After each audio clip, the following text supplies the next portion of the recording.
Hi అండి, అందరికీ నమస్తే అండి.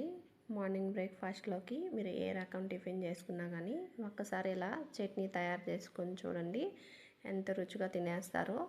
చాలా బాగుంటుందండి. మరి వీడియోలోకి వెళ్ళిపోతాము.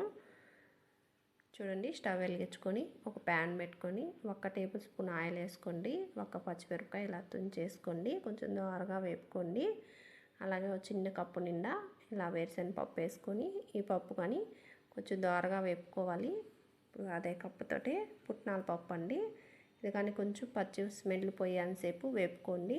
కొంచెం చిన్న అల్లం ముక్క కానీ వేసుకొని అది కానీ ఒకసారి వేపుకొని స్టవ్ ఆఫ్ చేసి ఇప్పుడు కొంచెం పచ్చి కొబ్బరి ముక్కలండి, అలాగే కొంచెం చింతపండు అండి వేసుకొని కొంచెం చల్లారిన తర్వాత ఒక చిన్న మిక్సీ జార్లో ఇవన్నీ వేసుకొని రుచి తగినంత చట్నీకి ఉప్పు వేసుకొని అలాగే కొంచెం చట్నీ గట్టిగా రాకుండా కొంచెం నీళ్ళు పోసుకొని మిక్సీ పట్టుకోవాలండి మెత్తగా. ఒక బౌల్లోకి ఈ చట్నీ అంతా వేసేసుకోండి.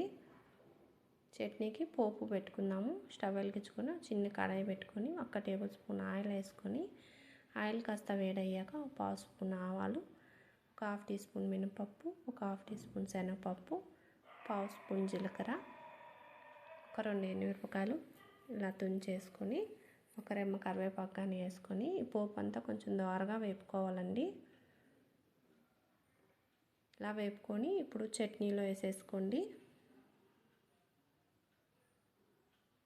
అంతేనండి, చట్నీ తయారైపోయింది.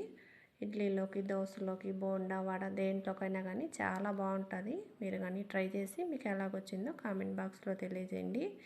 ఫస్ట్ టైం కొత్త వాళ్ళు ఈ వీడియో చూస్తుంటే మా ఛానల్ని ప్లీజ్ సబ్స్క్రైబ్ చేసుకోండి, కొంచెం సపోర్ట్ చేయండి ఫ్రెండ్స్. వీడియో నచ్చితే లైక్ చేయండి, షేర్ చేయండి. థ్యాంక్ యూ ఫర్ వాచింగ్ అండి.